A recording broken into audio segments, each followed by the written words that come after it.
soy Javier Campo, el secretario de Investigación y Posgrado de la Facultad de Arte de la UNICEN. Nos acompaña el director de la maestría, que es Guillermo Dillon, de la maestría en teatro. Esta es una sesión más de defensa de tesis. En este caso, la tesista que defiende su trabajo es Valentina Echart, y es dirigida por Gabriela Pérez Cubas, y les miembros del jurado son Cipriano Arguello Pitt, José Luis Valenzuela y Magdalena Arnao Vergero. En primer lugar va a tener la palabra Valentina, que va a presentar su trabajo en un resumen de aproximadamente entre media hora, 40 minutos. No tenés imágenes, ¿verdad? No, voy Perfecto. a Sí, mostrar las máscaras desde aquí. Ok, bien. Yo le pido a quienes están presenciando esta defensa que por favor silencien sus micrófonos y apaguen sus cámaras. Luego de la presentación de Valentina van a poder intercambiar pareceres los jurados con ella, haciendo consultas también. Ella va a tener la posibilidad también de responder a las mismas, y luego van a salir todos de la sala, excepto los jurados y la directora de tesis, porque van a tener que deliberar sobre la misma y conformar el acta de la defensa de la tesis. Pasados alrededor de entre 40 y 45 minutos, pueden pedir el ingreso nuevamente a la sala, incluida Valentina, lógicamente, para la lectura del acta. Y de esa manera ya estaría finalizando este acto público de defensa de tesis de la maestría en teatro. Valentina, ¿vos tenés alguna duda? ¿Alguno de los jurados? Gabriela, Guillermo. Perfecto. Muy bien. Bueno, siendo las 3:10 de la tarde, adelante cuando quieras, Valentina. Bueno, muchas gracias. Gracias a todas las personas que se han conectado. Voy a empezar con la defensa, que la voy a leer, así que me voy a ir de esta pantalla.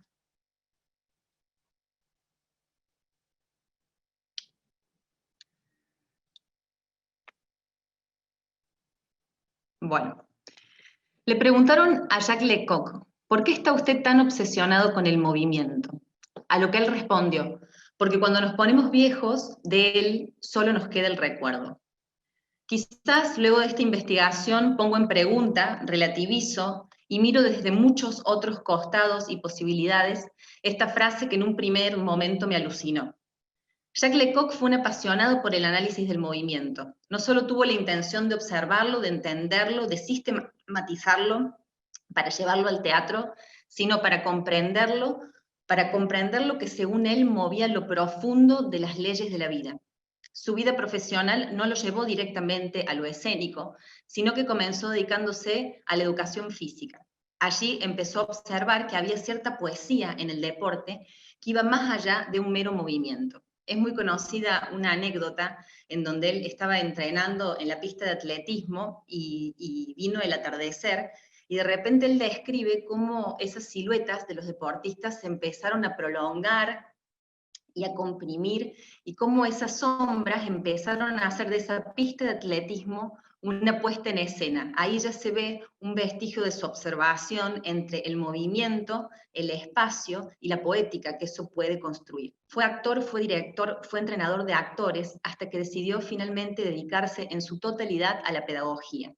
En el año 76, y coincidiendo con el arribo a su definitivo y actual edificio en París, Jacques Lecoq consolida un método de formación actoral estructurado y conducente, producto de 20 años de exploración.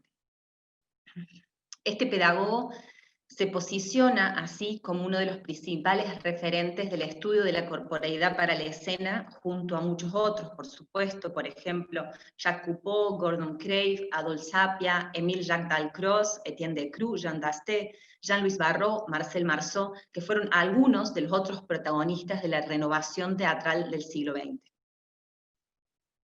Este trabajo de tesis y de investigación es un trabajo de memoria, pero también es un trabajo de problemas, de hipótesis y de síntesis. Empezó en el año 2009, cuando decidí viajar a Francia, más específicamente a París, a cursar la Escuela Internacional de Teatro Jacques Lecoq.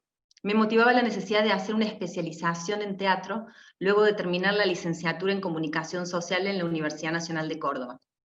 La experiencia anual 2009-2010 en la escuela fue profunda, fue encantadora, pero también fue contradictoria, sobre todo a nivel pedagógico. Yo había realizado mi tesis en comunicación social con especialización en audiovisual dirigida por Jimena Triquel, realizando una experiencia pedagógica en una escuela rural de Cerrezuela, en el noreste cordobés, y donde el marco teórico de este trabajo había sido profundizar nociones del acto pedagógico como un acto de comunicación y no como un acto de transmisión de información. Al llegar a la escuela francesa, percibí dos sensaciones muy marcadas y contradictorias. A nivel poético quedé alucinada, porque realmente cobró una dimensión enorme la posibilidad infinita de hacer otros lenguajes, de construir otros lenguajes que iban más allá de la palabra, los colores, la música, las materialidades, las máscaras, los objetos. Pero a nivel pedagógico pude percibir ciertas extrañezas. En este sentido, este trabajo de investigación que llevé adelante plantea dos límites de la propuesta del pedagogo francés centrado en el análisis de uno de sus ejes pedagógicos, que es la máscara neutra.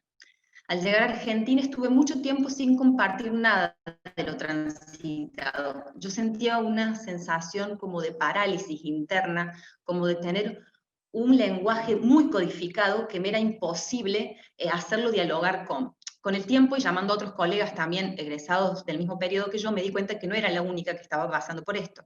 En el 2015, con la invitación de Gastón Mori, uno de los integrantes de Cirulaxia Contraataca, quien estaba dando un taller de clown, me invita a dar un taller de máscara neutra en el marco de ese espacio suyo. Y ahí empezaron a surgir naturalmente apropiaciones del método. Esta invitación motivó por fin el hacer dialogar un método aparentemente tan cerrado para mí con el campo local. El primer desafío fue hacer las máscaras neutras cordobesas. Hice una búsqueda muy extensa, busqué a dos mascareras, un mascarero de Buenos Aires, Iriarte, Marcela Alonso, y también trabajé acá con los chicos de La Chacarita, y finalmente terminé decidiendo trabajar con Eugenia Escabino, una artista plástica y mascarera. Decidí trabajar con ella por algunas razones. Primero, porque sus máscaras, a mi modo de ver, son las que más viven en escena. ¿A qué me refiero cuando digo que viven? Es que logran tomar del resto de la corporeidad el gesto hacia el rostro. Estas son las máscaras de Eugenia.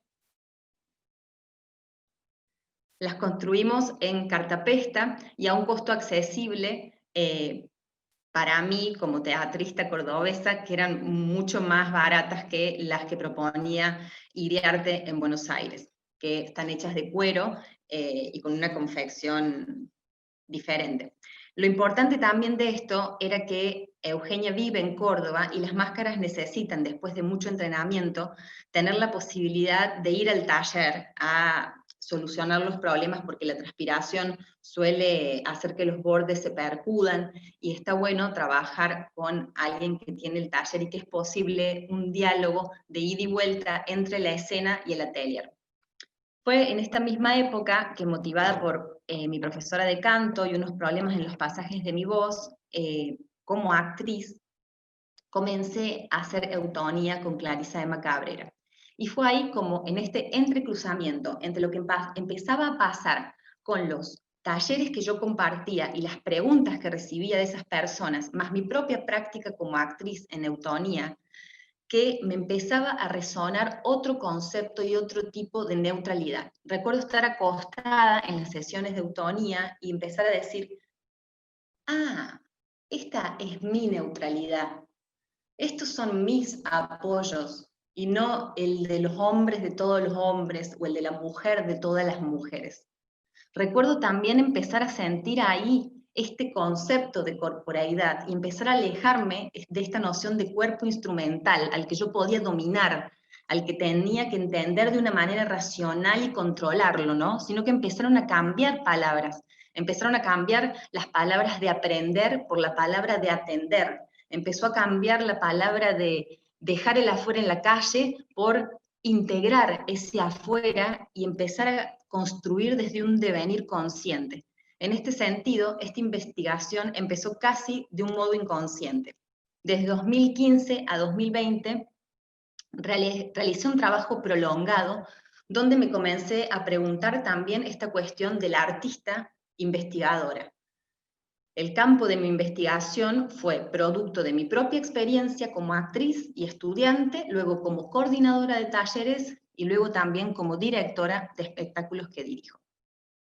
Me gusta pensar la investigación toda como una práctica, es decir, no jerarquizar la lectura o la escritura por sobre el ensayo, sino pensar que la práctica de escribir, la práctica de leer, la práctica de ensayar, son todos lenguajes de una misma cosa, el investigar.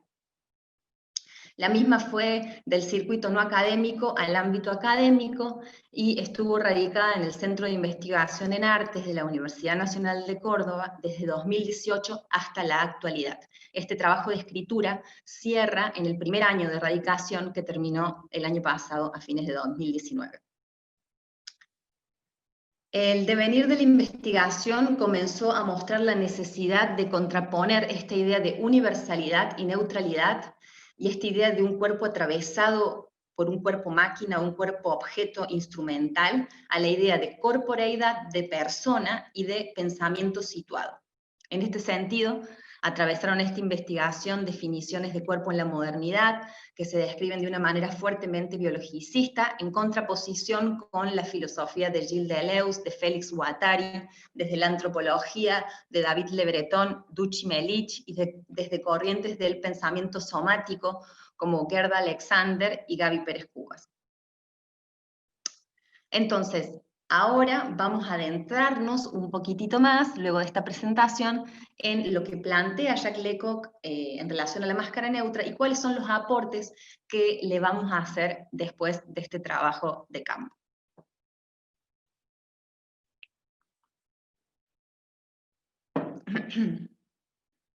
Bien, dice Jacques Lecoq.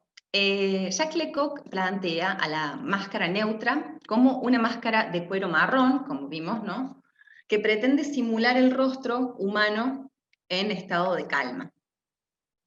Dice exactamente con sus palabras que la máscara neutra propone el arribo a un cuerpo en blanco.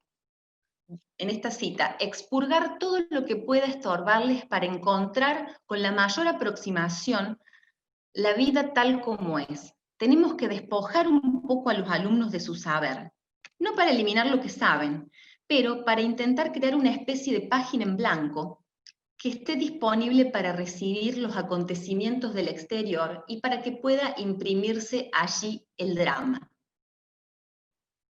El hombre de todos los hombres, la mujer de todas las mujeres, que vive en el mundo de todos los mundos y despierta en el despertar de todos los despertares, mirando el mar de todos los mares.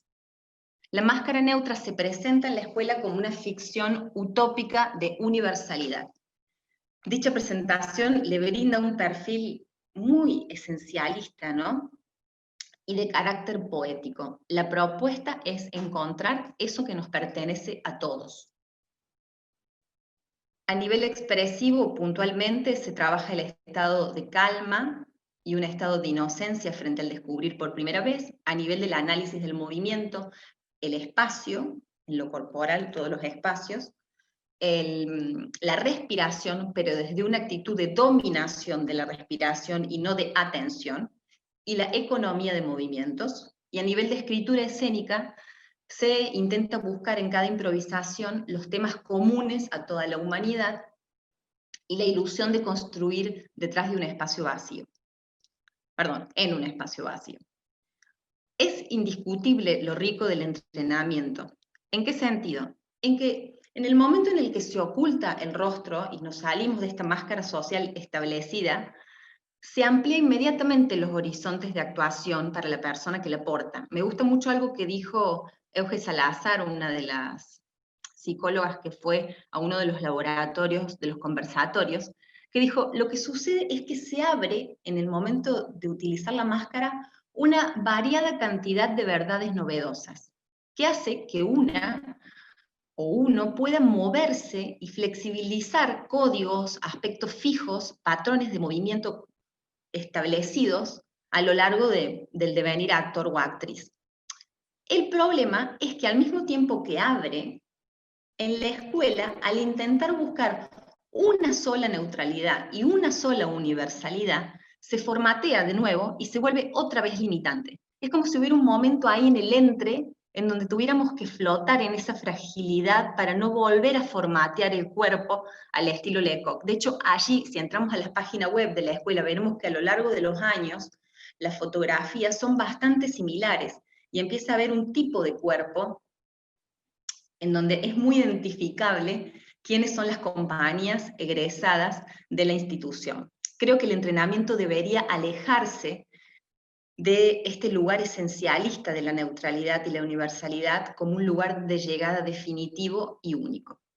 Entonces, aquí los dos problemas que planteamos. Por un lado, la universalidad y la neutralidad, y por otro lado, que deviene directamente de este primer problema, la coordinación pedagógica relacionada con el momento de fragilidad, del enmascaramiento y el desmantelamiento de la personalidad. Hablemos entonces ahora del primer problema, la universalidad y la neutralidad. Les voy a contar dos anécdotas para introducir esto. Cuando se presenta el núcleo de las máscaras expresivas, nos invitan a realizar la propia máscara, sin ninguna indicación. Ese fin de semana cada cual tenía que llevar su propia máscara, y Jos, un compañero iraní, el lunes lleva una máscara azul, con unos ojos amarillos hermosos, y una lengua roja que se salía de una manera muy exagerada para afuera. Y la pauta era hacerla cada uno como quisiera, y luego pasar a mover la máscara. Y recuerdo que uno de los docentes detuvo la improvisación de Jos y dijo, ¿a usted le parece que esto le pertenece a todos? ¿Para usted esta es una máscara que representa la universalidad? Y me acuerdo que todo el alumnado permaneció callado y nadie pudo dialogar en esa instancia, y yo me quedé reflexionando y en mi bitácora anoté estas preguntas. ¿Qué es lo universal? ¿A qué nos referimos cuando hablamos de eso que nos pertenece a todos? ¿Qué es lo global? ¿Qué es lo común? ¿Puede ser por fuera de lo absoluto? ¿Existe ese concepto? ¿Es viable? Otra de las anécdotas que tiene que ver más con la neutralidad es que cuando mi compañero me fue a visitar a Francia y fuimos a ver la muestra de segundo año de la escuela, me acuerdo que salimos, y en estos terceros tiempos que tiene el teatro, en donde uno se va y comenta lo que vio, me dijo, la verdad es que me pareció increíble toda la puesta, los colores, las materialidades, pero los cuerpos eran todos iguales, o sea, no me pasó nada, dice.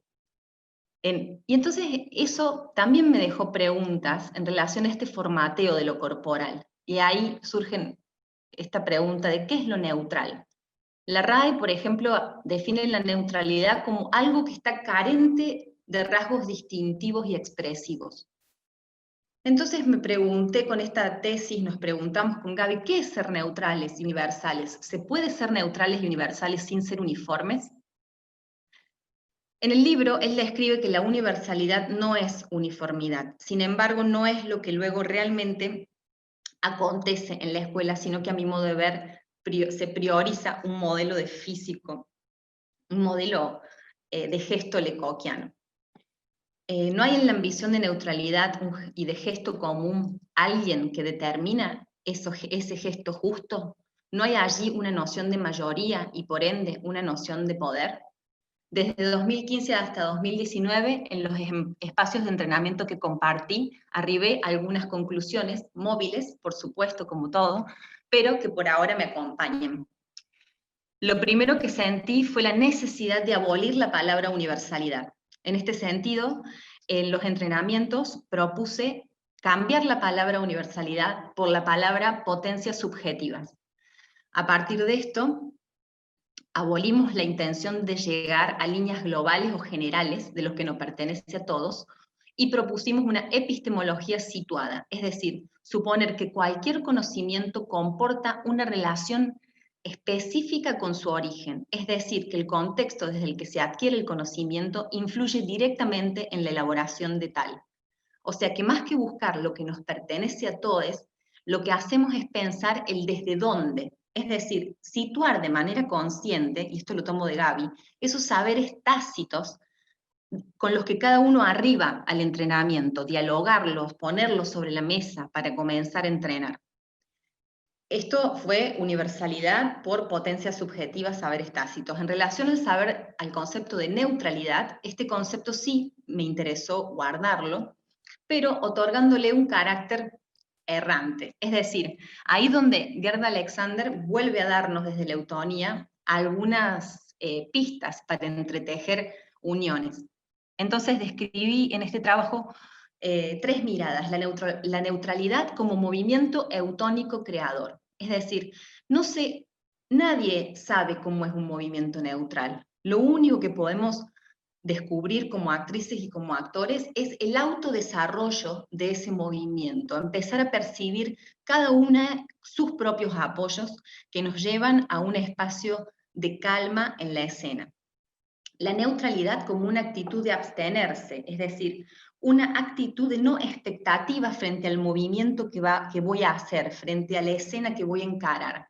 Esta actitud de no expectativa. Y la tercera, la neutralidad como estrategia de coordinación. Esto se va a desarrollar en el próximo problema, pero brevemente tiene que ver con no ejercer desde la afuera, ya sea desde la dirección o desde el entrenamiento, actitudes correctivas hacia el actor o la actriz, porque en eso haría falaz el autodesarrollo de su propia calma y del encuentro de sus propios apoyos. Bien, entonces, para empezar a lograr hablar de estas neutralidades, había que repensar sí o sí el dispositivo máscara. ¿Por qué? Hay una investigación muy interesante que hace un investigador norteamericano que se llama Seals Eldredge, en donde él pone en pregunta el uso de este dispositivo y dice: si bien son máscaras fantásticas, han comenzado a ser fuertemente criticadas en nuestra multiculturalidad, ya que su fisonomía marca la señal de una herencia solo europea. Y continúa anunciando que es imposible esculpir lo neutro en una máscara. Y ahí yo también me pregunto, ¿no? Decir, bueno, ¿por qué esta sería el hombre de todos los hombres y no sería el hombre de todos los hombres una máscara afrodescendiente, una máscara asiática? ¿No? ¿En qué lugar nos ponemos eurocentrista otra vez más para decir que este es el rostro de todos los rostros? Entonces, Eldredge propone en sus talleres la neutralidad con un papel en blanco, digamos. Él hace un papel en blanco donde les hace hacer a los propios participantes unos agujeros en los ojos, y esto me invitó a mí a repensar también el dispositivo, y es ahí donde, luego de unir algunos entrenamientos propios con la eutonía, y sobre todo con la sensación de contacto en el cráneo que Clarisa ejercía sobre mi persona cuando estábamos en las sesiones, que apareció la media opaca. ¿Qué es esto?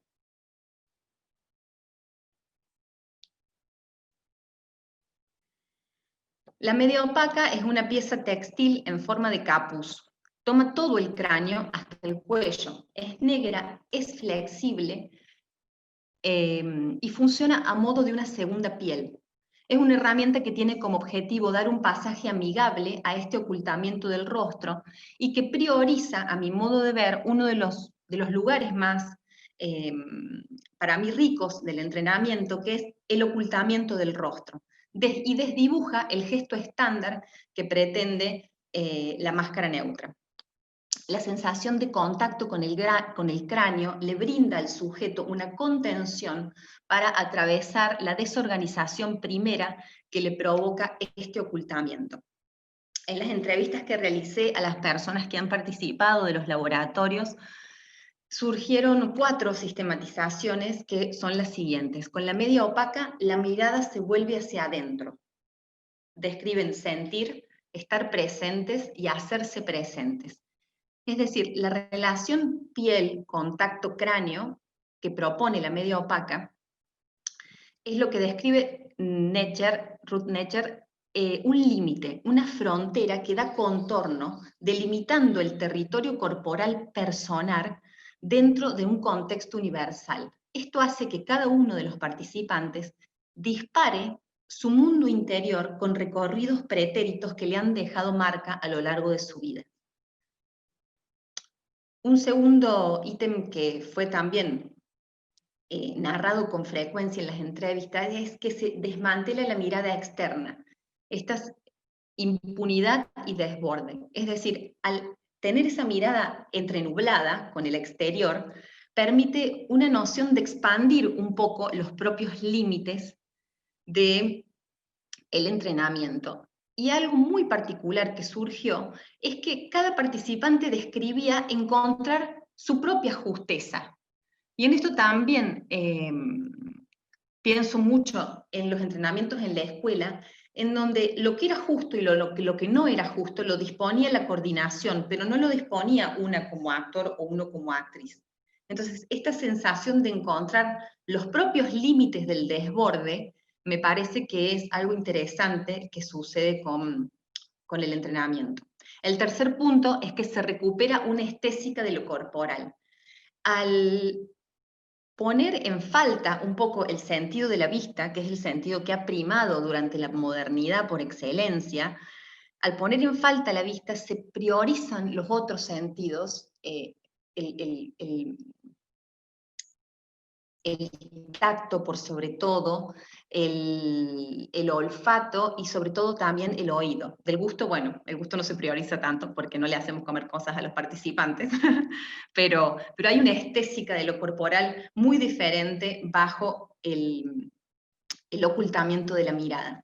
Y cuarto, y una también muy importante, que se flexibiliza la relación con el trabajo del espacio, es decir, la máscara nos sitúa sí o sí frente a un trabajo frontal, casi obligatoriamente de cuarta pared, mediante que la media negra para este momento de entrenamiento nos es más rica porque nos permite habilitar 360 lo corporal y las espaldas empiezan a cobrar prioridad, los laterales, y no para las personas que no necesariamente quieren arribar a una poética de máscaras luego en el espectáculo, se vuelve más rico quizás seguir profundizando en la media opaca que pasar al uso de la máscara. Luego, si como actor o como actriz yo estoy buscando específicamente un lenguaje de dramaturgia de máscaras, entonces está bueno ir de esto a la máscara.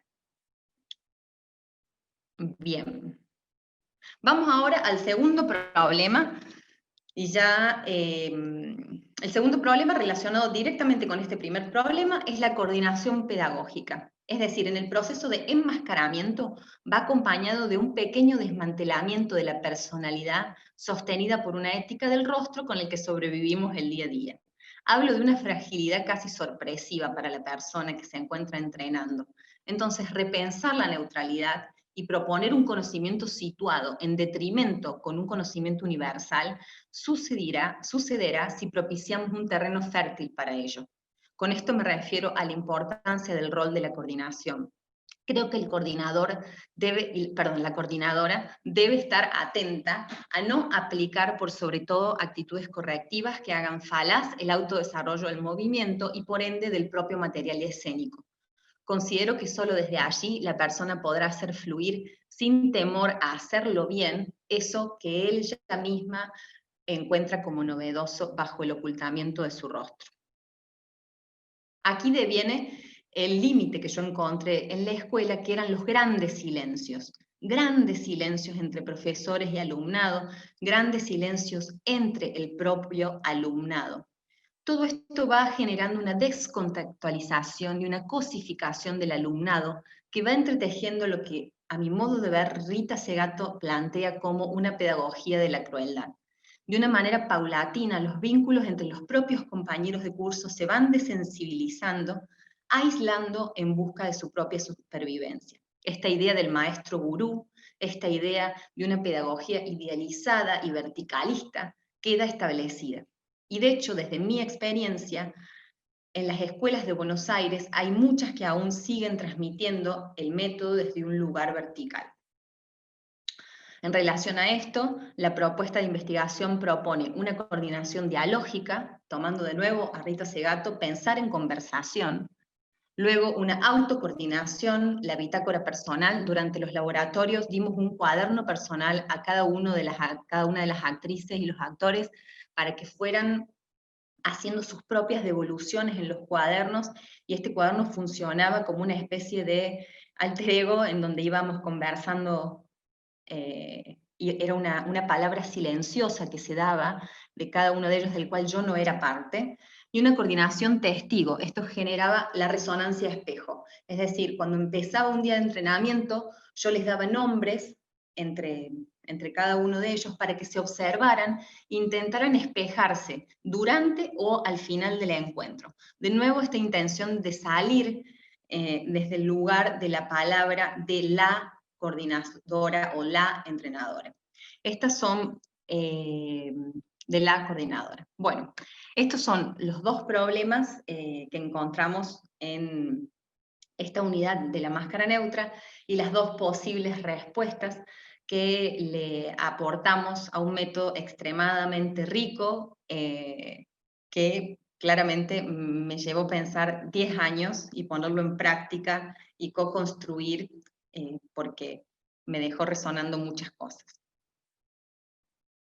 Bueno, hasta aquí mi exposición del trabajo de investigación. Ahora quisiera unos minutos brevemente resonar, antes de concluir, con dos aspectos de los dictámenes para generar conversación después.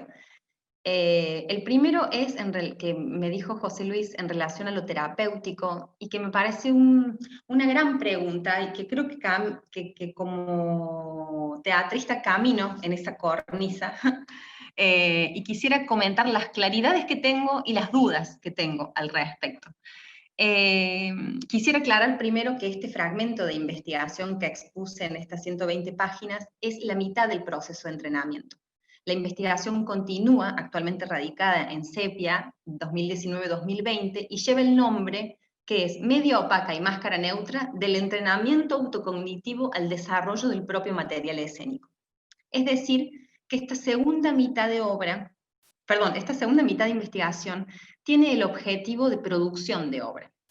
Aquí aparece una claridad, es decir, que si bien quizás lo terapéutico sucede sin quererlo, en esta primera etapa, como algo inherente al trabajar con una perspectiva de implicancia de la persona, no es el fin en sí mismo la transformación de situaciones personales por fuera del ensayo, sino nutrirnos de esos saberes tácitos para la producción de obra posterior. En esto se diferencia de un trabajo exclusivamente de corte terapéutico, como podría ser un taller de máscaras vinculado al arte terapia, donde, por ejemplo, decidiríamos no exponer a público las producciones, ni tampoco estas conversaciones íntimas volverlas material de dramaturgia. Ahora, ¿qué preguntas tengo todavía en relación a esto? Y me encantaría también escuchar la mirada de ustedes y que me abran luz sobre eso, ¿no? La pregunta de la coordinación, ¿no? ¿Cómo se gestiona ese material personal? ¿Hasta dónde se abren los entrenamientos? ¿Cuáles son los límites de la conversación en el espacio? ¿Se ponen límites a priori? ¿Se ponen límites luego? ¿Se explicita todo esto? Que luego va a ser capital de producción. ¿Cuándo cambia el posicionamiento de entrenadora a directora? Bueno, estas son como preguntas que estoy empezando a sistematizar ahora a partir del cierre de la erradicación que va a darse ahora en el mes de diciembre con la segunda mitad del trabajo en el Centro de Investigación en Artes de la Universidad. Y en relación al segundo punto, que no sé si me quedó resonando esta palabra de dispositivos benevolentes, para el trabajo. Y me gustaría compartir una reflexión en relación a eso, en relación a el encuentro de mujeres directoras que sucedió acá en Córdoba el año pasado y el anteaño, una escena propia, encuentro de directoras provincianas, en donde nos reunimos a discutir la dirección escénica desde una perspectiva de género. Y en el relevamiento de nuestras prácticas, en el relevamiento de nuestras formas de ensayar, de construir vínculo, se resaltaron muchos espacios de carácter benevolente. Y creo que podría pensarse que está empezando a suceder esta transición, no solo en el entrenamiento, sino en algunos aspectos ya de producción y circulación. Y espacios benevolentes, y no por eso ingenuos, inocentes o carentes de contenido, pero sí necesariamente cuidados y amorosos.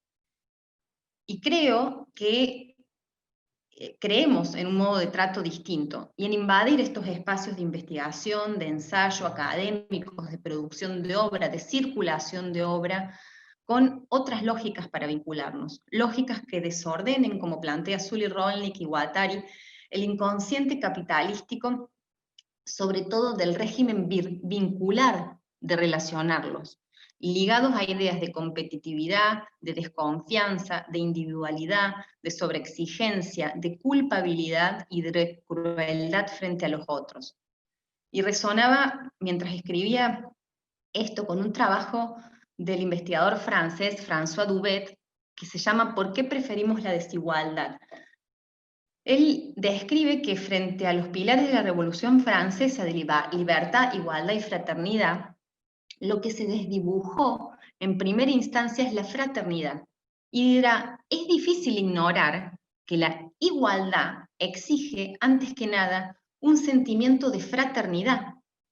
Y citará a Durkheim en su libro y dirá, para que los hombres se reconozcan y se garanticen mutuamente derechos, es primero, fundamentalmente, que se quieran, que por alguna razón se aprecien, que se aprecien los unos a los otros y aprecien la sociedad de la que son parte. Si bien creo que no es la mayoría los espacios benevolentes de trabajo, en eso acuerdo completamente, quiero creer que es posible de a poco contagiar calor, cuidado y abrigo a estas intemperies de la escena y estas disociaciones de los campos de poder extremos de los circuitos que a veces pertenecemos y que a veces construimos nosotros mismos. Para concluir, como digo en la introducción de este trabajo, escribir una tesis es subir una escalera hacia atrás. Se descubrirá a cada peldaño un nuevo ámbito, que si bien forma parte del peldaño precedente, al mismo tiempo lo corrige, lo critica y lo ensancha. Y no solo ensancha los límites de lo escénico, sino que ensancha los límites de la vida personal y familiar. Una es actriz, pero también es hija, es amiga, es prima, y una es todo eso a la vez. Muchas gracias, Gaby, por tu acompañamiento amoroso y profesional.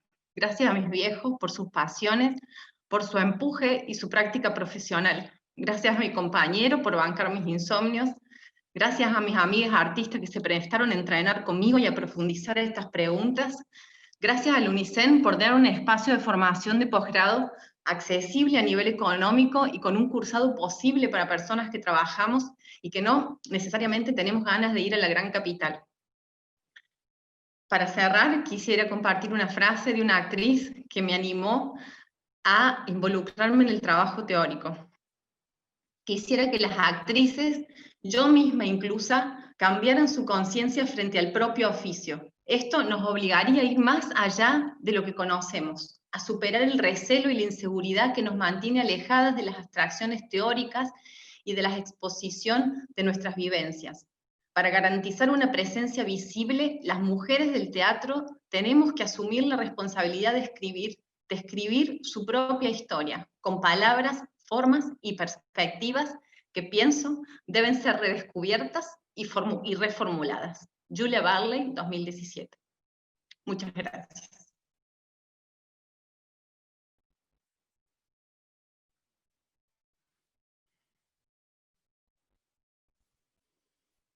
Gracias. Ay, qué nervios. Gracias, Valeria. Espero no haber sido demasiado apurada. Cipriano, José Luis, Magdalena, Gabriela también, si quieren.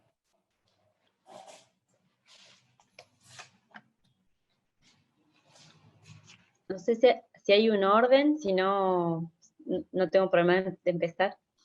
O... Lo establecen ustedes.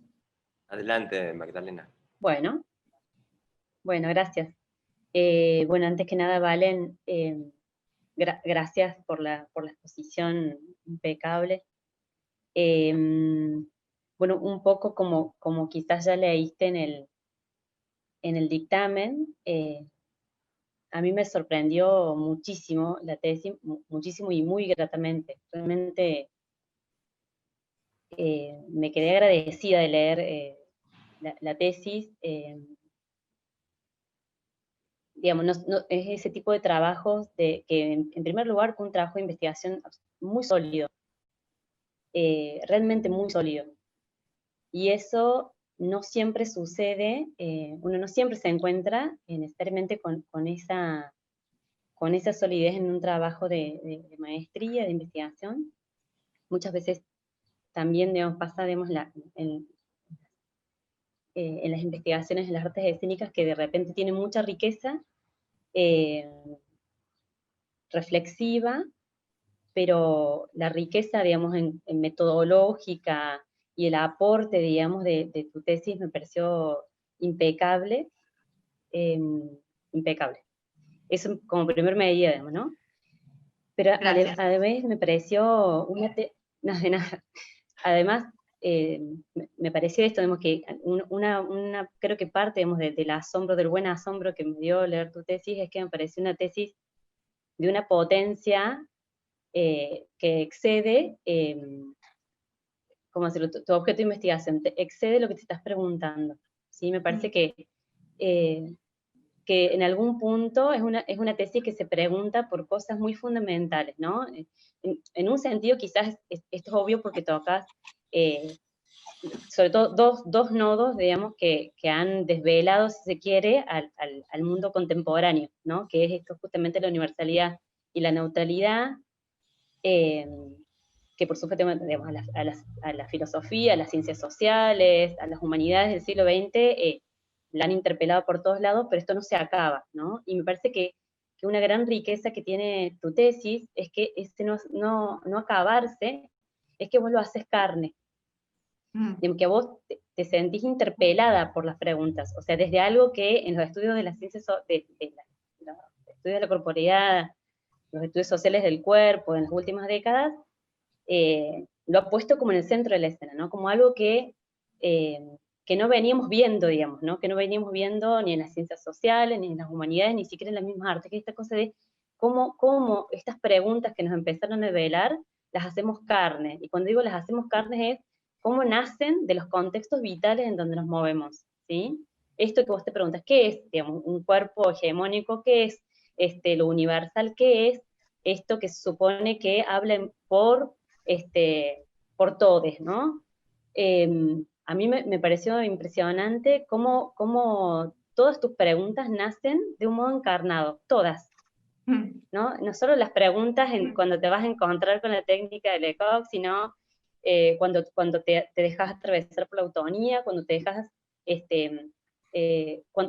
lo que muchas veces, digamos, en antropología se dice, el campo habla, si vos escuchás al campo, vos estás todo el tiempo, y eso, digo, metodológicamente, incluso, digamos, si uno lo ve desde lugares más finitos, es impecable, porque no siempre nos pasa, muchas veces vamos con muchas preguntas y con muchas respuestas a investigar, ¿no? Y entonces, como vamos con esos paquetes, tratamos que la realidad se nos meta en esos paquetes y no la dejamos hablar, y vos la dejás hablar todo el tiempo. Por eso se produce otro efecto, no, me vas a hacer llorar a mí, así que... no, me parece que otro efecto impecable, digamos, de tu tesis, es que te encontrás desarrollando una metodología. Porque vos pones, o sea, haces jugar a tus preguntas, a esto de qué es esta técnica, por qué se estandariza, qué cuerpos hablan ahí, qué es posible o no, cómo son las relaciones de poder que se ponen en juego, etcétera, etcétera, te lleva a rehacer un dispositivo, a darle vida, ¿no? A mí muchas veces te leí y se me venía así, Foucault, se me venía, bueno, Le Breton, se me venía Goffman, ¿no? ¿Por qué? Porque entendía a través de tu lectura esta cosa, digamos, de que hablamos cuando hablamos, por ejemplo, de dispositivos, ¿no? Y en este sentido, dispositivos escénicos. ¿Cómo algo puede ser tan sutil un instrumento de configuración, ¿no? De dominación, de estandarización, etcétera, o puede ser una herramienta viva, ¿cómo decirlo? Digamos, que no se cierre sobre sí misma. Yo creo que eso es lo que vos haces con la máscara. O sea, devolvés esas preguntas para pensar qué es este dispositivo, ¿sí? Y ponerlo a dialogar con todo aquello que a vos te interpela.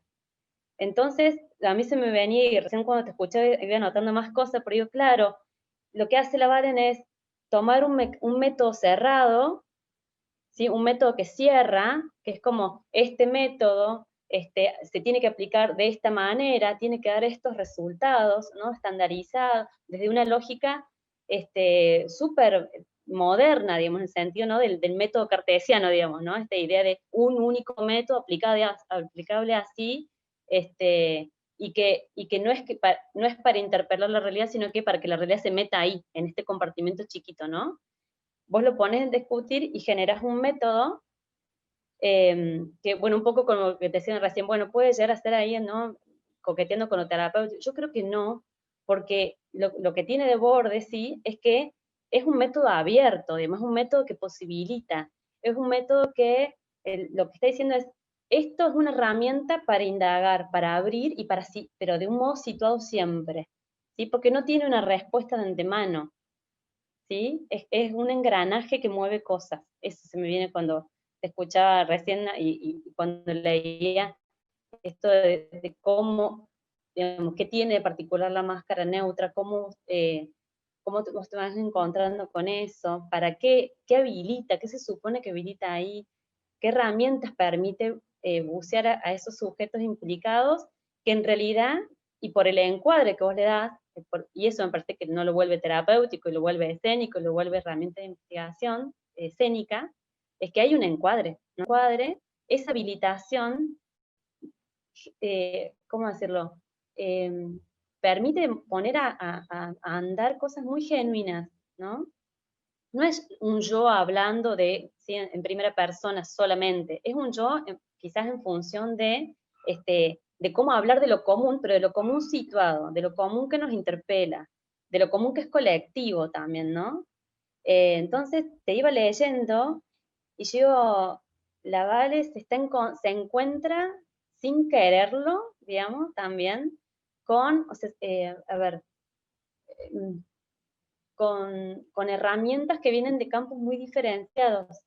De a ratos te leía y me parecía que estaba escuchando hablar a las epistemologías decoloniales, a los estudios de género, a, bueno, las teorías sociales del cuerpo, en esto es como una gran pregunta, y que de repente yo es la primera vez, o sea, de repente yo no provengo del teatro, sí de las ciencias sociales, y bueno, digamos, y coqueteado toda mi vida con la danza, digamos, y con la construcción escénica, digamos, de la danza contemporánea y el teatro, etcétera. Pero, digo, no soy como experta, digamos, en las artes escénicas, ni en la investigación de artes escénicas, si se quiere, pero también es la primera vez que yo lo encuentro como una pregunta genuina, digamos, porque sí es cierto, y acá sí me sitúo más, digamos, en lo que conozco de la danza y en la danza local, digamos, hay una fuerte impronta colonial que todavía nos pesa y que no está dicha como pregunta del todo. O está dicha como pregunta pero no encarnada. Y yo creo que vos la lográs encarnar, digamos. Y así no es solamente que estás respondiendo preguntas de tu tesis, sino que la estás motorizando para recrear un dispositivo en clave local. Y eso me parece una potencia impresionante, no solo, digamos, como aporte, digamos, al campo de la investigación escénica. Es más, yo digo, me suena, digamos, que claramente a alguien, digamos, que no le interese la máscara, debería leer tu tesis, digamos. Alguien que, se entiende lo que digo, es como, tiene una potencia mucho más allá de la máscara misma, como herramienta para pensar las formas de construir lo escénico, ¿sí? Como algo que despierta un montón de herramientas mucho más allá de la máscara, para pensar los métodos, en este sentido, los métodos de indagación, de construcción y de sentido de lo escénico en clave local, por supuesto, pero incluso más allá de lo local. Pero ni hablar, digamos, es una tesis que también le sirve a las ciencias sociales, y eso rarísimas veces podría pasar, digamos, ¿no? Hasta, eso lo pensaba también hasta en clave pedagógica, ¿no? Esto que vos te preguntás por cómo se construye, cómo se construyen espacios comunes de creación, que más allá que puedan tener roles establecidos, ¿sí? Se sitúen desde otro lugar, digamos, ¿no? De un lugar de encuentro y de co-construcción, y en ese sentido, bueno, eso me parece que tiene una trama de riquezas eh, increíbles, además de la claridad, que yo te envidio así sanamente, es una claridad, una coherencia, no hay ningún o sea, no hay nada que no vayas retomando, digamos, no quedan cabos sueltos, más yo lo leí, digo, no sé, digamos, no se me ocurre ninguna pregunta que pudiera hacerle en términos de, che, esto no se entendió, che, acá dejas algo abierto que no retomas, o porque tiene una consecuencia que habla más de lo genuino de tu búsqueda que de una cuestión metodológica en el sentido de, bueno, vamos por acá, no, retomamos tal cosa, si planteo este concepto, después lo retomo. Habla de una indagación muy genuina que te va dando lugar a algo que es mucho más que hacer una tesis o responder preguntas de investigación o nociones que te interpelaron, ¿no? Y en ese sentido me parece como súper impecable y además un gran aporte, realmente. O sea, esto, en general suelo ser muy mala, digamos, en las instancias de evaluación, y en esta fue como, o sea, qué gratitud. No mala adrede, digo, pero digo, no te estoy tirando elogios porque simplemente, no sé, me pintó la pandemia, no sé. Sí, Sino conozco porque de tu realmente creo que exigencia, Magdalena. digo, realmente me parece eso, me sorprendió en muchos sentidos y nada, me pareció, Gracias. no sabría qué preguntarte, digamos, decir, bueno, che, esto no me quedó claro, o qué vas a hacer con esto, realmente no. Simplemente ganas de ver cómo podría sigue? replicar, cómo sigue, tal cual. Así que bueno, por mí es eso lo que quería compartir. Gracias.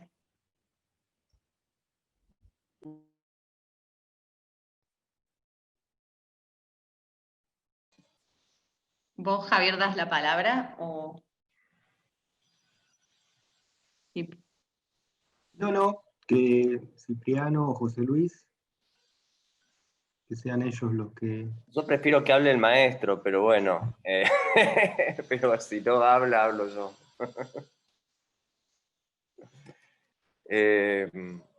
Bueno, yo agradezco la exposición, me parece que la exposición es contundente y aquello que a mí me quedaban como algunas preguntas, más que como unas preguntas teóricas, porque tampoco tenía preguntas reales al interior de la tesis, sino que me parecía que había como mucho más material por debajo de lo que se exponía, esa sensación. Y además, bueno, me pasa también, y esto también vale la pena decirlo, que yo conozco la investigación de Valentina anterior a la lectura, o sea, conozco la parte práctica. He presenciado los conversatorios, he visto su trabajo en Córdoba, entonces la escritura daba cuenta de una punta del iceberg, digamos, ¿no? Que yo decía, bueno, está relatando una parte de esa experiencia y yo sé que hay mucho más todavía, y ahora esta exposición da cuenta de ese mucho más que yo conozco.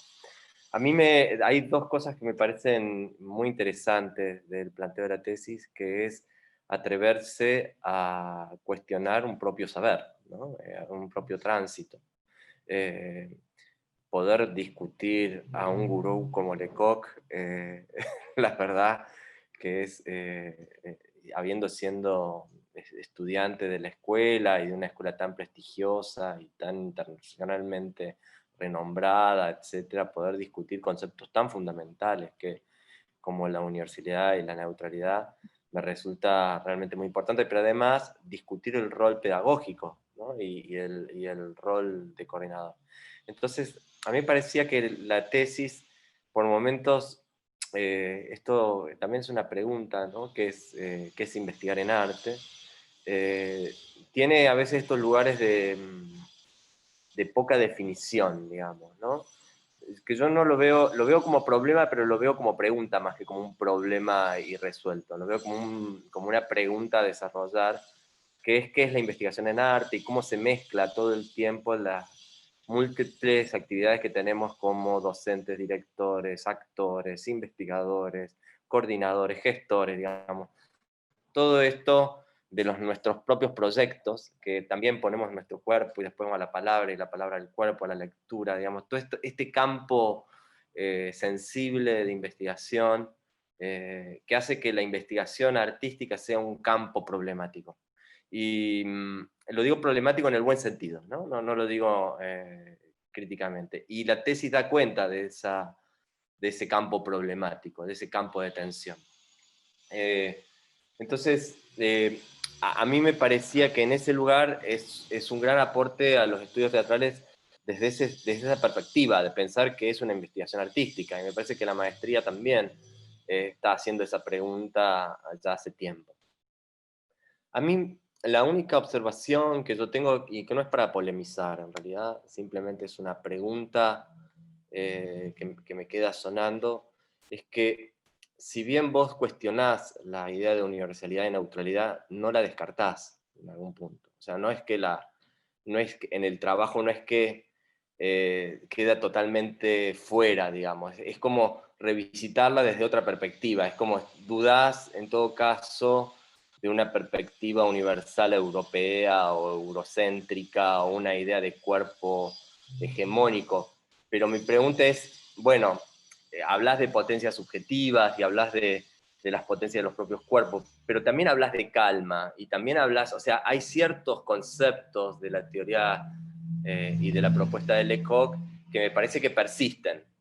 Y la pregunta es, eso que persiste, que no está totalmente descartado, digamos, ¿no? Sino hay una insistencia en esa búsqueda, en esa pregunta. O sea, no es anular la pregunta sobre lo universal o anular la pregunta de la neutralidad, es como buscarle todo el tiempo una nueva perspectiva de pensamiento a eso. Que eso, bueno, el simple hecho de que vayas hacia a la máscara neutra, pero desde la tela, ¿no? No es abandonar la máscara neutra. Me hacía acordar, es buscarle otras respuestas, digamos, ¿no? Porque la versión de Lecoq no alcanza o no funciona, o funciona, voy a ser malo, perdón, en un mercado, ¿no? Lo uso la palabra mercado conscientemente, no la uso, en un mercado de cierto teatro eurocéntrico. Entonces, bueno, nos corremos de ese lugar del mercado y vamos más hacia un lugar de campo de investigación y empezamos a pensar, pero no salimos totalmente del concepto. Me hacía pensar, acá me gustaría que José Luis hable de esto, pero quizás en un café de por medio y no en este momento, me hacía acordar las búsquedas de Grotowski sobre la máscara. Pero de las búsquedas de la máscara sin el artefacto, sino la máscara de Cieslak sosteniéndola desde su propia piel, ¿no? Entonces me parecía que también la actuación en ese lugar tan interesante e intenso, entre la máscara como algo vinculado a la representación, vinculado también al vínculo de la ejecución, hay un campo de tensiones muy rico y muy interesante para desarrollar. me llena de preguntas en realidad. O sea, quisiera saber la verdad que me apasiona saber que estás en un camino donde esto no se agotó, sino que esto da la sensación, son 10 años, pero da la sensación que esto va a ser un camino profesional que posiblemente te acompañe en la vida, digamos, y me parece que está buenísimo en ese lugar, ¿no? Que siento la sensación de que se abrió una cantera acá, de preguntas y de asociaciones. Y también me emociona y me parece que está buenísima la perspectiva feminista que estás pensando. Me parece importante poder pensarlo desde ese lugar. También pensando esa pedagogía de Lecoq un poco machirula, ¿no? Bueno, en ese lugar, perdón mi poco académico término, pero me parece que hay algo de ese lugar que vos hablas del poder, que termina siendo, digo, ¿no? Un lugar interesante para pensar dentro del proceso de investigación. Sé que es confuso lo que te he dicho, pero también sé que No, no, no. pero también sé que la tesis propone un campo de confusión, digamos, en el buen sentido, vuelvo a decirlo. Yo acuerdo con Magdalena que es clarísima la escritura, o sea, en ese punto acuerdo que es clarísima la escritura. Pero entiendo también que los campos en realidad están cruzados. Bueno, nada, eso, un placer saber ese proceso, ¿no? Un proceso de 10 años, no es un proceso de 2, 3 años, es un proceso enorme. Bueno, nada, no voy a seguir hablando porque si no hablo de más. Gracias. Quiero decir una cosa, Pipi, en relación a lo que decís de esto que lo miro desde otros ángulos, pero no lo abandono. Sí, siento que es todo el tiempo como el gato que se muerde la cola, o sea, es como, me siento como decir, ay, esto lo tomo, lo dejo, lo miro desde acá, lo miro desde allá, es como, sí, es esa la sensación. Y en relación a una perspectiva de género de la pedagogía de Lecoq, también fue algo que me empezó a decantar con los auges del feminismo de estos últimos años. Nunca había pensado, y eso de ser egresada de comunicación, donde hay una mirada crítica muy establecida en la carrera, nunca había advertido hasta estos últimos 3 años que ha sido el boom y realmente miro cosas y digo, qué interesante poder tomar palabras y mirarlas desde las lógicas de los vínculos de género, como una perspectiva de género. Pero bueno, eso será parte de desarrollos posteriores. Bueno, gracias. No, de nada.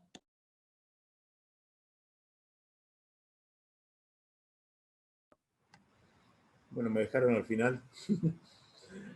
Me llamó la atención que cuando hiciste como una respuesta a los dictámenes aparecieran las dos preguntas que yo había hecho.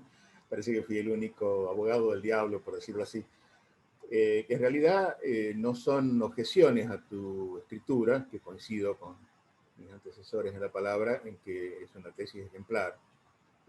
Creo que es un ejemplo, sí, también lo siento como muy encarnado, muy viviente, de lo que implica asimilar una técnica que en principio está inventada para, no diría para un universo, para lo universal, pero ocurre lo mismo que la asimilación de un lenguaje cualquiera. Un lenguaje está inventado antes que nosotros lleguemos a intentar hablarlo, y eso siempre implica una alienación. Cada uno se las arregla, cada una se las arregla en cómo hacer de esa alienación originaria una herramienta que en definitiva es depresiva, ¿no? Porque pese a que el lenguaje hablado sobre todo tiene un rigor potentísimo, existe la poesía, existen los poetas, es decir, existe aquel sujeto que de pronto encuentra intersticios en ese bloque formal, digamos, o esa sintaxis que parece tan cerrada, y hay un juego de apropiación en el que en definitiva siempre es posible darle vuelta a lo que parecía ser una norma rígida, ¿no? Entonces creo que el trayecto que vos cuentas en la tesis es verdaderamente una especie de tarea, casi diría obligatoria, de cualquier artista, la de recorrer una aventura de apropiación, y por eso creo que, un poco como lo que dice Cipriano, no es que sea negada la enseñanza en su sentido originario, la de Lecoq y su escuela, digamos, sino que uno trata de establecer un diálogo en otros términos, que no sean el de la sumisión acrítica, se podría decir, a una técnica, a una manera de hacer las cosas. Y entonces digo, lo que yo había puesto como preguntas casi en el dictamen, no son objeciones, sino son reflexiones que yo diría exceden al tema concreto de la tesis. Me parece que hasta en la historia de las artes escénicas contemporáneas, uno puede decir de un siglo y medio, un par de siglos, hasta ahora, se repite constantemente esta idea de que hay una cierta violencia de la forma que cada sujeto debe poder acolchar, para decirlo de alguna manera.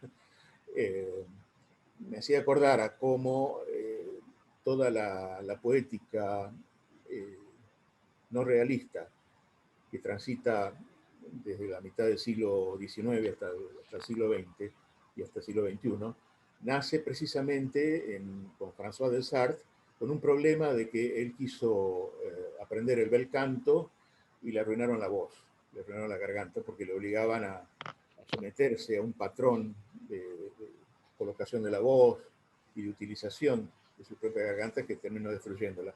Y eso lo lleva a ponerse a investigar cuál sería la manera de acceder a su propia voz a partir de algo que se ajuste a su propia anatomía. Y inmediatamente eso se va exportando a las posturas corporales, la posición del cuerpo, que también son matrices de 3x3, donde el cuadradito del medio sería lo neutral. Pero él siempre juega con los opuestos y es una especie de promedio. Bueno, de ahí surgen las codificaciones en la danza contemporánea, es decir, cómo entregar al bailarín no una coreografía ya totalmente secuenciada y pautada, sino las piezas para que arme su propia historia, digamos, ¿no? Entonces quiero decir que es fundante de toda una cultura escénica contemporánea esta relación entre la forma y la carne, la forma y la fuerza, si se quiere, una postura más vitalista. Y por eso la referencia al dispositivo benevolente tiene que ver con que el dispositivo escénico, con el público incluido, y no es que sea un agregado al público, en realidad el público es fundante de la teatralidad, ese dispositivo guarda una violencia que es perceptible en los cuerpos, ¿no? Es decir, uno no puede olvidarse o negar o bloquear, lo puede reprimir hasta cierto punto, que la presencia de una mirada ahí afuera está poniendo a mi cuerpo en una tensión completamente distinta a la cotidiana, etc. Uno podría decir una especie de metaestabilidad o una histerización del cuerpo. Se desorganiza lo que es el funcionamiento cotidiano y tranquilo del cuerpo. Por eso hacer equivaler la neutralidad a una especie de calma es bastante dudoso, no creo que se logre. Pero esto obliga a crear situaciones que yo le puse ese nombre provisorio de un dispositivo benevolente, que es estar al resguardo de esas tensiones para poder recuperar un cuerpo. Y como vos bien decías hacia el final de tu exposición, que dijiste algo así como se puede luego ir de la media a la máscara, es decir, hay un trayecto de regreso desde ese reservorio protector nuevamente a la intemperie de la escena. Y cuando leía tu tesis todo el tiempo tenía presente el trayecto y el modo de trabajar de La Cochera y Paco Jiménez con Graciela Mengarelli, porque las similitudes son muy, muy palpables. Además, es muy cordobés, entre comillas, aunque esto parezca medio caprichoso decirlo, pero después les cuento brevemente por qué digo esto, lo de cordobés. Pero en el caso de La Cochera se da precisamente que la Menga durante mucho tiempo propuso este dispositivo de no sé si llamarle de reeducación corporal, y trabajaba con la autonía, sigue trabajando con ella, es la pionera en Córdoba de introducir la autonía, el contact como una técnica suave y flexible, es decir, deja a los actores de La Cochera en un estado en el cual Paco puede empezar a tomar de ahí cosas que surgen sin ser preconcebidas. Y el trabajo de Paco es justamente hacer el tránsito de volver a la intemperie de la escena, pero lo hace tomándose un tiempo larguísimo, donde precisamente se va garantizando que los actores y las actrices tengan una apropiación de esta forma que se va de a poco incorporando. En parte es una forma que proponen los mismos actores y actrices, pero también en parte va siendo agregados de Paco, que son dosificados de modo tal que no tenga la violencia de tener que asumir algo que no me es propio. Y logra con eso espectáculos de una enorme eficacia. Sucede al final del proceso que se aceleran yo diría, la gran libertad que se tenía desde el comienzo y que hacía que proliferaran las escenas, a veces hasta más de 100, había que cortar todo eso para que entrara en una hora y cuarto de duración. Y entonces aparecía el público, todavía sin estar presente de cuerpo, pero sí la demanda del público de una manera ya mucho más fuerte, ¿no? Bueno, quiero decir que en la práctica siempre se está resolviendo, siempre se está tratando de resolver esa dialéctica entre la forma que tarde o temprano va a tener que confrontarse con un espectador y mi propia singularidad, ¿no? Yo creo que esa palabra es muy fuerte y muy importante. Para ir cerrando un poco la cuestión, esto de la universalidad a mí me resonaba mucho en lo que se propuso hacer Eugenio Barba cuando empieza a inventar o a hacer operativa, digamos, lo que él llamaba la antropología teatral. Él la concibe como una especie de técnica transcultural, es decir, que pudiera ser asimilada por cuerpos de muy diversas culturas. Él hace una especie de proceso inverso y él dice que en la antropología teatral se lo pasó observando culturas muy diversas y de eso recopilando cuál era lo común, lo básico. Y decía, bueno, a partir de acá hay que recuperar en algún momento las características de la cultura, donde trabaja cada actor, cada actriz, y las huellas personales. Pero siempre es muy dudoso que eso se pueda hacer como un agregado complementario después que se transitaron años y años de entrenamiento de una técnica que en definitiva trabaja con formas preestablecidas o con cuerpos que también van formateándose ya en una arquitectura de tensiones que son muy características de esa escuela, ¿no?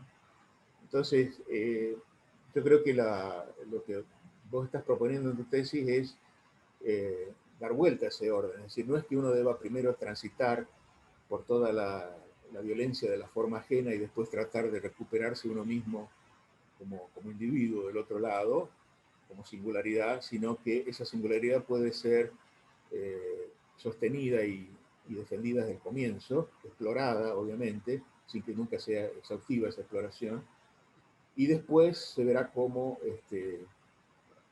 al recuperar el rigor de lo formal, esa singularidad rescatada no se vuelve a perder, ¿no? Y eso ya creo que corresponde a cada performer, ya no es objeto de pedagogía ni de metodología. Cada quien se tendrá que arreglar después con esa tensión y volverla creativa. Bueno, en suma es eso, ¿no? Creo que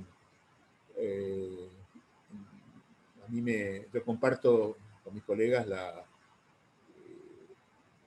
sensación de estar ante una tesis que tiene una gran potencia personal, está muy bien escrita y es ejemplar en cuanto a este proceso, como digo, de situar una enseñanza, dándole a la palabra situar un peso tanto geográfico, cultural como histórico. Entonces, creo que es un trabajo digno de publicación en la medida en que transita, también coincido con lo que decía Cipriano, por zonas que normalmente la reflexión en torno a las artes escénicas a veces se inclina demasiado hacia la producción académica tradicional, donde está en manos de gente, no lo digo de una manera peyorativa, porque también hay aportes muy, muy ricos de ese lado, pero se nota cuando está escrito desde la práctica, cuando se puso el cuerpo, y después la palabra reflexiva, que cuando sucedió al revés, ¿no? Y eso me parece que es lo que verdaderamente construye un saber sobre nuestro oficio. Son esas escrituras transitadas por el cuerpo las que producen contagio y ganas de seguirla, de continuarla, ¿no? Creo que la escritura es eso, es una huella que pide continuación, y creo que tu trabajo lo cumple con creces. Eso es todo lo que quería decir. Gracias, José Luis. Perdón, yo quería agregar algo, pero dale, Valen. No, solo quiero que me quede resonando esto gracias a los tres jurados y es muchas las ganas que tengo de seguir. Siento como que es una cantera que se abrió y que me provoca mucho, me está provocando, esa es la sensación. Y me gusta esto de cambiar la palabra calma, que en la escritura apareció, pero ahora en mi exposición oral no apareció, y me pregunto por qué, por flexibilidad, ¿no? Porque algo que todo el tiempo Newtonia, ¿no? Como acontecer de manera flexible, ¿no? Neutralidad como acontecer flexible de los acontecimientos de la intemperie, de la escena, y eso, como me quedo pensando en esta palabrita calma, que también es una palabra que me hace mucho ruido en la vida y en general. Bueno, eso. Ya no tengo más nada por decir, Gaby. Agregar un poco y escuchando las devoluciones de todos los colegas. Primero felicitarte, Valen, por este trabajo maravilloso.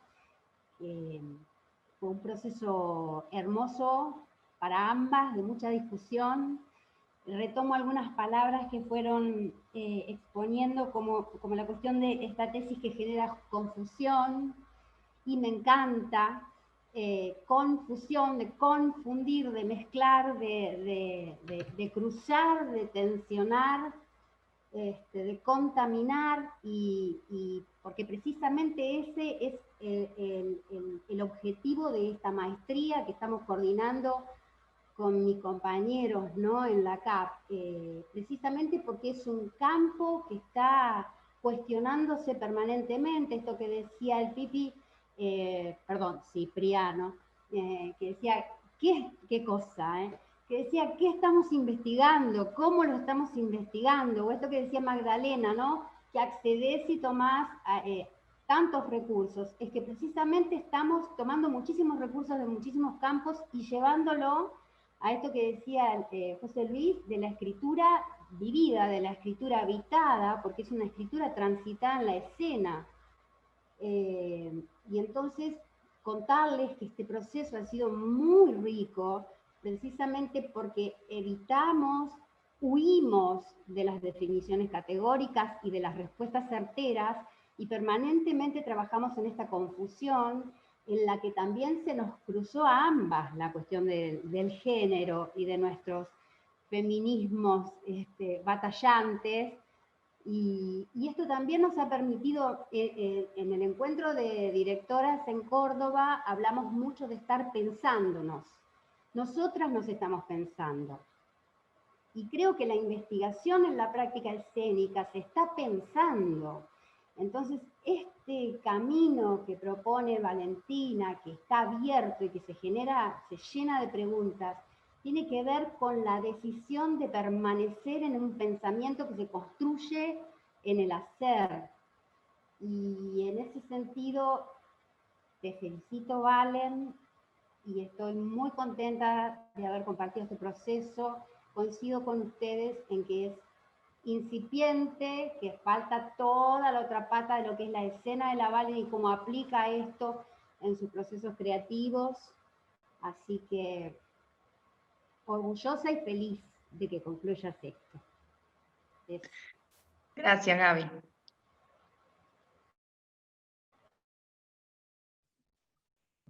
Y gracias, Guille, que no te saludé. Guille Dillon. Gracias. No, gracias a vos, realmente se nota en este trabajo las horas calza, horas jogging, que hace muy bien a la academia. El hecho de que no sean solamente lecturas, sino ponerlo en vínculo. Yo estuve en talleres tuyos también, y se nota esto en el trabajo y te agradecemos mucho que lo hayas compartido. Bien, gracias. José Luis, Cipriano, Magdalena, ¿quieren agregar algo?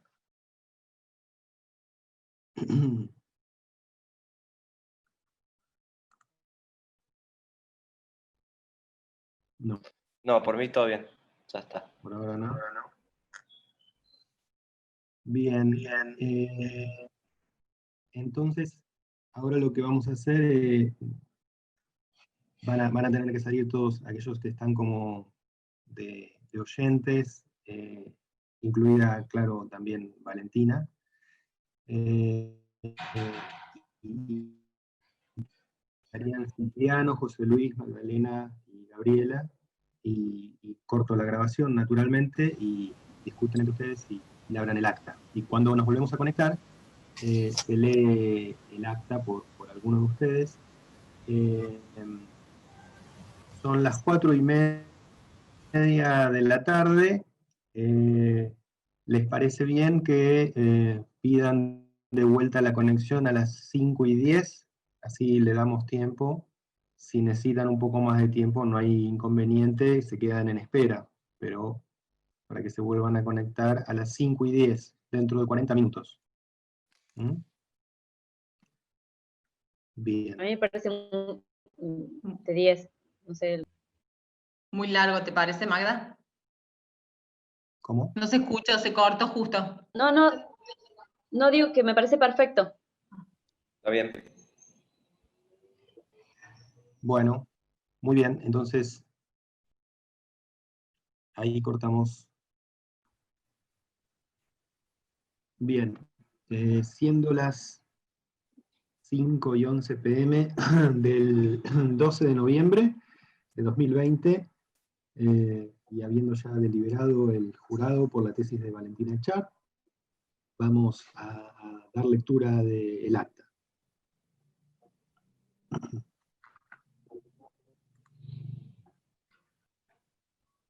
¿Comienzo nomás? Adelante cuando quieras.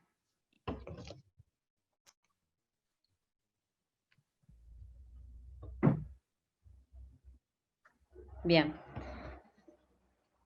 Maestría en teatro, acta de defensa, proyecto de tesis.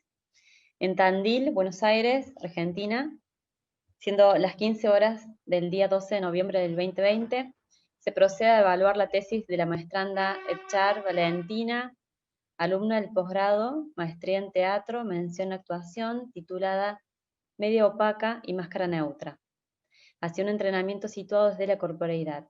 Desde Jacques Lecoq, Tránsitos, Apropiaciones y Transformaciones, París, Francia, 2009-2010, Córdoba, Argentina, 2015-2019. La tesis es dirigida por la magíster Pérez Cubas Gabriela. El comité evaluador está integrado por Argüello Pit Cipriano, Valenzuela José Luis y Arnaud Barrellero Magdalena. La defensa de la tesis se realiza bajo la modalidad no presencial, según consta en la resolución de decano número 116-20, la cual se dirige por el decreto de necesidad y urgencia número 229-2020, del Ministerio de Educación de la Nación, la resolución número 5019/2020 del 16 de marzo y la resolución número 0271 del 17 de marzo, referidas a la emergencia provocada por el COVID-19, las consecuentes disposiciones emanadas del Comité de Emergencia de la UNCPBA para atender las cuestiones derivadas por el COVID-19 y la resolución de rectorado 302/20. Habiéndose realizado satisfactoriamente una prueba de conexión el día 5 de noviembre a las 14 con todas las partes, se encuentran conectados mediante la plataforma virtual Zoom las 3 integrantes del comité evaluador, Argüello Pit Cipriano, Valenzuela José Luis y Arnaud Berger Magdalena, la tesista Char Valentina, la directora de la tesis Pérez Cuba Gabriela y el secretario de Investigación y Posgrado de la Facultad de Arte Campo Javier en carácter de veedor. La defensa se encuentra siendo grabada y al ser un acto público se habilita la conexión a público en general. Finalizada la exposición oral y pública a cargo del tesista y luego de la discusión posterior, se procede a elaborar el acta de evaluación en la cual los miembros de la comisión de evaluación analizan tanto el contenido, originalidad y valor científico del trabajo, como la calidad y nivel de su defensa, y finalmente se procederá a calificar la tesis con la nota probatoria correspondiente dentro de una escala del 6 al 10, dejándose también constancia de esta calificación en el acta labrada. Se generará un acta digital y un acta impresa, las cuales se firmarán 3 ejemplares de un mismo tenor y a un solo efecto, por los 3 integrantes del comité evaluador y el veedor por Facultad de Arte. La tesista comenzó su defensa a las 15:10, recuperando ejes centrales de la tesis, en diálogo con la narración de la experiencia, tanto en su estadía en la escuela de Lecoq, las preguntas e interpelaciones que surgieron de dicha experiencia y su práctica como actriz, directora y coordinadora de espacios taller y de investigación escénica. En el tratamiento de estas tensiones, Valentina Char efectúa unos recortes ontológicos y axiológicos que serán determinantes en su discurrir expositivo. Lo situado se privilegia frente al universal y el cuerpo propio, prepondera sobre el código o la forma preconstruida. Sin embargo, todo indica que no se trata de disolver, de solucionar o de revertir la disparidad de estas oposiciones, sino más bien de fortificar los términos que se muestran inicialmente más frágiles para que las polaridades deriven en una indefinida productividad y no en una captura paralizante de lo fuerte sobre lo débil. Plantea con claridad los límites de la propuesta del pedagogo francés, en la cual también se deja ver una autocrítica como facilitadora de la propuesta. Por otro lado, la tesis tiene la gran riqueza de saber interpelar el objeto de investigación desde un contexto situado, de un modo lúcido, claro y en consecuencia con la pregunta que orienta la investigación. Abre así un horizonte de posibilidades que exceden el dispositivo máscara, en tanto el modo de indagar que va construyendo la autora se convierte en un posible modelo de indagación para otros dispositivos y contextos de investigación escénica. Por lo expuesto, este comité evaluador acuerda por unanimidad calificar con 10 la tesis presentada. Asimismo, se sugiere la publicación de la presente tesis. Siendo las 16:59 horas del día 12 de noviembre del 2020, se procede a dar por finalizada la defensa de la tesis.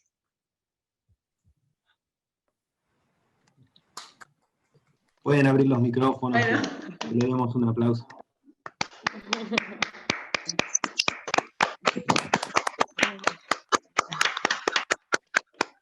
Buenísimo.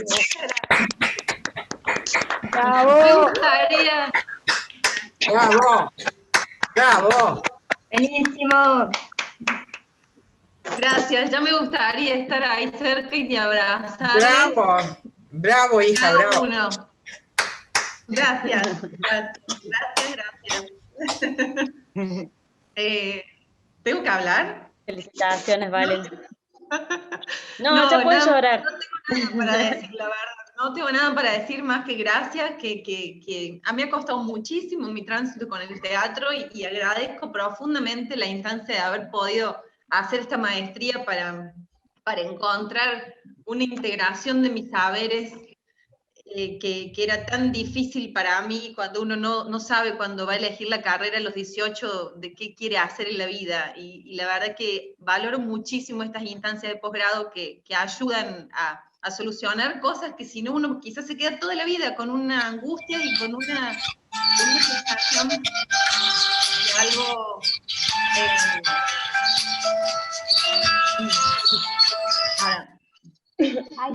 estuve poniendo música, Valen. Uno se queda con una sensación de algo no realizado o no resuelto internamente, así que cuando la encontré en la maestría fue como un gran valor para mi vida. Así que gracias por sus cálidas devoluciones, por todas sus observaciones, y gracias a las personas que se conectaron hoy para acompañarme en este momento tan importante para mí. Gracias, profe. Felicitaciones. Chao, Anita, gracias. Bravo, Valen. Gracias, hija. Bravo, Valen. Bravo. Gracias, Susi, gracias a mi familia de España que está ahí también conectada por cenar, a mis compañeros del teatro, a mis Te compañeros admiramos, de Valen. Te admiramos, mujer poderosa. Gracias, Valen. Gracias.